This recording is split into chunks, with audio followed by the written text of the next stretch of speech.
Hello everyone, welcome to Oliveboard and welcome to a very new session. So आज के session में मैं discuss करने वाली हूँ आप सभी के साथ में कि मेरे इंटरव्यू में मुझसे क्या क्वेश्चंस पूछे गए थे, किस तरह के क्वेश्चंस पूछे गए थे, वो सब कुछ मैं ए टू जेड बताऊँगी आपको। और यहाँ पे सिर्फ मैं अपने क्वेश्चंस ही नहीं, साथ ही साथ जो मेरी कुछ फ्रेंड्स हैं उनसे जो कुछ क्वेश्चंस पूछे गए थे और जो उन्होंने मुझसे डिस्कस किए थे इंटरव्यू से हम सभी के कंप्लीट होने के बाद, वो भी मैं आपको बताऊंगी ताकि आपको एक आउटलुक मिल जाए कि किस तरह के क्वेश्चंस आपसे इंटरव्यू में पूछे जाते हैं। क्योंकि आप सभी जानते हैं कि इंटरव्यू को लेकर के हम सभी के माइंड में डाउट होता है, मेरे माइंड में भी था जब मैं फर्स्ट टाइम इंटरव्यू देने गई थी। एंड जैसे कि मैं आपको बता ही चुकी हूँ कि मेरा फर्स्ट इंटरव्यू था। सो डाउट्स होते हैं बट उन डाउट्स को हम क्लियर करते हैं ऐसे ही हम किसी के एक्सपीरियंस के साथ में। तो मैं भी आपको बताऊंगी कि मुझसे क्या क्या क्वेश्चंस पूछे गए थे, एजुकेशनल ऑल्सो, एंड उसके आउटपुट में क्या क्वेश्चन पूछे जाते हैं आपके बैकग्राउंड से रिलेटेड, एंड आपसे क्या टिपिकल क्वेश्चंस पूछे जा सकते हैं, वो सब कुछ मैं आपको बताऊंगी। सो वीडियो स्टार्ट करने से पहले आपने चैनल को सब्सक्राइब नहीं किया है then do subscribe it and hit the bell icon. So सबसे पहले मैं डिस्कस करना चाहूँगी कि इंटरव्यू का फेस किस तरह का होता है। देखिए, सबसे पहले तो आपका क्या होता है कि आप जाते हैं, आपके कुछ डॉक्यूमेंट्स वगैरह चेक होते हैं, ठीक है, आपके जो इंटरव्यू के लिए होने चाहिए। फिर उसके बाद आपको पैनल्स आपके अलॉट हो जाते हैं कि कौन कौन सा पैनल, आपको कौन सा पैनल अलॉट है, उसके लिए आपको वेट करना पड़ता है। एंड 5 to 7 पीपल रहते हैं इंटरव्यू के बाहर आपके पैनल के। तो उसमें एक एक करके आपको बुलाया जाएगा। जब आपका नंबर आएगा तब आप क्या करेंगे, सबसे पहले तो जाएंगे, नॉक करेंगे और मे आई कम इन बोलेंगे। फिर उसके बाद जब वो एंटर करेंगे तो मुझसे क्या पूछा गया था, तो सबसे पहले मुझसे क्वेश्चन यही पूछा गया था कि आपने कितने अटेम्प्ट किए थे अपने आरआरबी पीओ के एग्ज़ाम में, मेंस का, ठीक है। तो मैंने अपने जब अटेम्प्ट्स बताया उसके बाद मुझसे पूछा गया कि आप ये बताइए कि आपको क्या लगता है कि आपका कितना मार्क्स आ जाएगा, ठीक है। तो मैंने अपना स्कोर बताया अप्रॉक्स जितना मुझे लग रहा था। तो उन्होंने कहा कि एग्जैक्ट आपको इतना ही लगता है, तो मैंने श्योरली बोला कि हाँ सर, इतना ही लगता है। क्योंकि देखिए, आप कभी भी एग्ज़ाम देते हैं या कुछ भी एग्ज़ाम देने जाते हैं तो आपको एक आइडिया लग जाता है कि आपने कितना मार्क्स, अगर वो आपसे क्वेश्चन पूछ रहे हैं तो आपको उसमें हेजिटेट नहीं करना है। आप अप्रॉक्स का आइडिया बता दीजिए वो कौन सा देखने जा रहे हैं, आपके कितने मार्क्स आए हैं, कितना नहीं आया है, ठीक है। तो काफ़ी लोगों के माइंड में ये भी डाउट होता है क्या उनके पास मार्कशीट होती है हमारी, उनके मार्क्स जो हमें अलॉट हो चुके होते हैं। देखिए, इसका श्योरिटी मुझे नहीं है कि उनके पास हमारे मेंस के मार्क्स होते हैं या नहीं होते हैं। बट हाँ, अगर वो आपसे कोई क्वेश्चन पूछते हैं तो उसका आंसर आपको कॉन्फिडेंस के साथ में देना है, भले ही आप उसके लिए श्योर ना हो। तो जैसे कि मैंने जितने मार्क्स बताए थे, तो लक बाई चांस ये रहा कि जितना मैंने बताया था उसके ही आसपास मेरा मेंस में भी आया था जब मेरा फाइनल मुझे मार्क्स पता चले थे, ठीक है। तो ठीक है, तो उन्होंने मुझसे यही पूछा, मेरे मार्क्स पूछे। तो क्योंकि मेरे मार्क्स मैंने इतने बताए थे तो उन्होंने मुझसे कहा कि आपके जब इतने मार्क्स आ जाएंगे तो आपको तो इंटरव्यू की ज़रूरत ही नहीं है। तो मैंने कहा सर ऐसी बात तो नहीं है अब, लेकिन उन्होंने मुझसे इसी चीज़ में फंसा दिया। अगर मैं थोड़ा सा हेजिटेट करती या कुछ भी बोलती तो मैंने कहा नहीं सर, इंटरव्यू तो अपनी जगह पे है, आप लोग कितना जज करना चाहते हैं, आपको भी पता होना चाहिए कि that particular person is valid और नॉट, ठीक है। तो इंटरव्यू के लिए भी मैंने ऐसे ही बोला उनसे।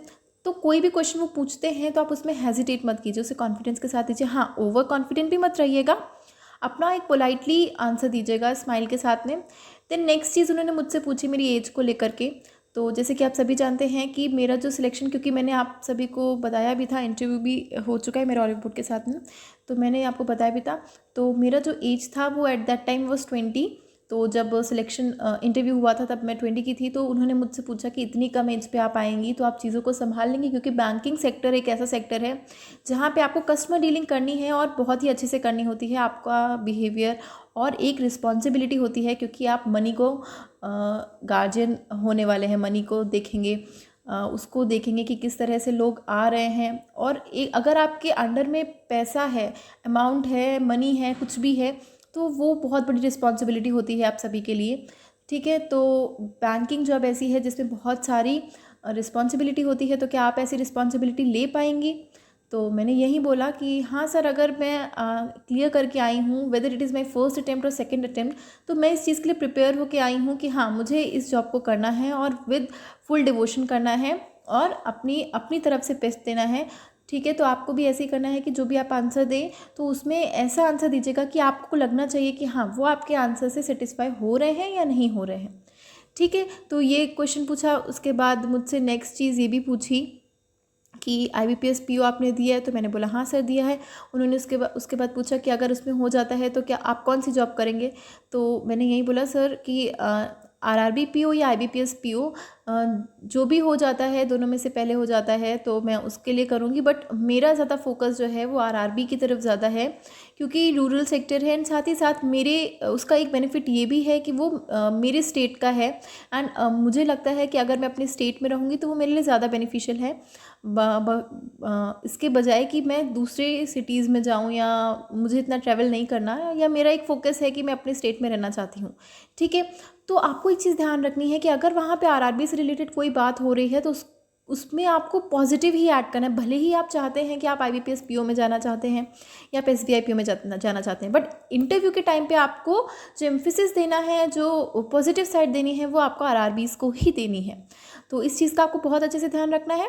यही कुछ चीज़ें होती हैं, जो पॉइंट्स होते हैं जो आपका पॉजिटिव इम्पैक्ट डालते हैं इंटरव्यूअर के ऊपर। ठीक है, देन उसके बाद उन्होंने मुझसे कुछ बैंकिंग रिलेटेड क्वेश्चन भी पूछे, जैसे कि मुझसे उन्होंने रेपो रेट के बारे में पूछा, रिवर्स रेपो रेट के बारे में पूछा, बैंक रेट के बारे में पूछा, एमएसएफ के बारे में पूछा, मार्जिनल स्टैंडिंग फैसिलिटी पूछा कि इसकी मतलब ये कब लिया जाता है। तो जैसे कि आप जानते हैं स्टैंडिंग फैसिलिटी होती है, ठीक है, ओवरनाइट होती है। तो यही क्वेश्चन पूछे गए। फिर उसके बाद मुझसे पीएसएल के बारे में पूछा, प्रायोरिटी सेक्टर लेंडिंग के बारे में पूछा।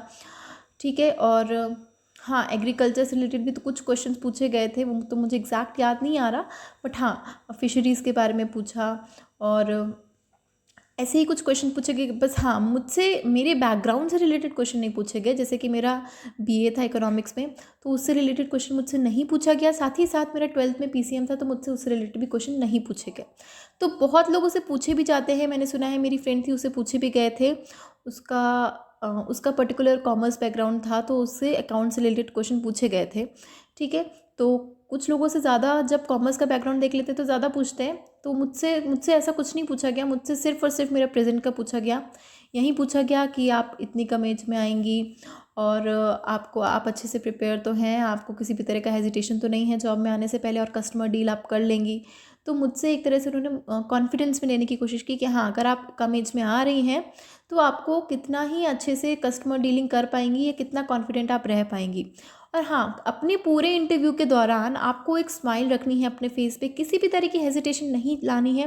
देखिए, जो नॉलेज चेक करनी थी तो उन्होंने आपकी चेक कर ली पीओ, आरआरबी पीओ प्री और मेंस में।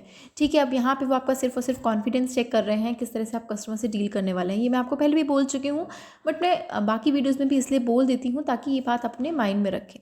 ठीक है, तो यही था मेरा इंटरव्यू कुछ ज़्यादा बड़ा नहीं चला। That was approx 8 to 10 minutes का ही था, जिसमें उन्होंने मुझसे नॉर्मल क्वेश्चंस पूछे, इसके अलावा मुझसे कुछ भी नहीं पूछा। तो ठीक है, यही सब डिस्कस करना था आप सभी के साथ में कि इसी तरह के क्वेश्चन पूछे जाते हैं आपसे, आपको बस कॉन्फिडेंट रहना है, पोलाइट रहना है। कोई भी क्वेश्चन का आंसर नहीं आता है तो उसे एक स्माइल के साथ में मना कर दीजिए कि sorry sir, I don't know the answer. ठीक है, तो इस चीज़ का ध्यान आपको बहुत अच्छे से रखना है। तो आई होप ये सेशन आपके लिए यूज़फुल रहा होगा। मैंने सब चीज़ें कवर करने की कोशिश करी है कि मुझसे क्या क्या क्वेश्चन पूछे गए और आपसे क्या क्या पूछे जा सकते हैं। तो अगर ये सेशन आपके लिए यूज़फुल रहा है then do like the session, share कीजिएगा अपने सभी फ्रेंड्स के साथ में। हो सकता है उन्हें भी इस एक्सपीरियंस से कुछ सीखने को मिले या कहीं ना कहीं कोई आइडिया लग जाए कि किस तरह के क्वेश्चन से पूछे जा सकते हैं इंटरव्यू में। So do like the session, share कीजिएगा अपने फ्रेंड्स के साथ में। और अगर तक आपने चैनल को सब्सक्राइब नहीं किया है then do subscribe it and hit the bell icon for more such videos. Thank you so much.